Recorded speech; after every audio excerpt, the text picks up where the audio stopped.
বলছে এখানে নাকি সব বাংলাদেশ হয়ে গেছে। কোথা থেকে হলো? 1947 সালে স্বাধীনতা আন্দোলনের পর যখন দেশ ভাগ হয়েছিল, আপনারা কি করেছিলেন?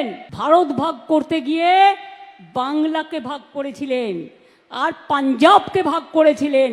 তার কারণ চলে যান আন্দামান সেলুলার জেলে। আমি রেপ্লিকা তুলে নিয়ে এসেছি আলিপুর মিউজিয়ামে। ওখানে যদি সংখ্যাটা দেখেন, দেখবেন 700-র ওপর বাঙালি অ্যারেস্ট ছিল যারা স্বাধীনতা আন্দোলন করেছিল। প্রায় 90%। আর 10% ছিল পাঞ্জাবিরা। ওরা জানতো বাংলাকে ওরা শায়েস্তা করতে পারবে না, বাংলার শক্তির কাছে পারবে না। তাই ওরা কি করেছিল? বাংলাটাকে ভাগ করে দিয়েছিল আর পাঞ্জাবটাকে ভাগ করে দিয়েছিল। পাঞ্জাবের একটা পাকিস্তান আছে, পাঞ্জাবের পাশে যে পাকিস্তান, পাকিস্তানেও একটা পাঞ্জাব আছে, জেনে রাখবেন। কই সে কথা তো বলো না।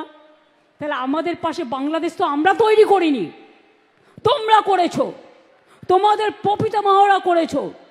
আমাদের ভাষা যদি এক হয়, আমরা কি করতে পারি? আমরা কি করতে পারি? বাংলা ভাষা সারা পৃথিবীতে 5ম স্থানে আছে এবং সারা এশিয়াতে 2য় নম্বর স্থানে আছে। Bangla international language.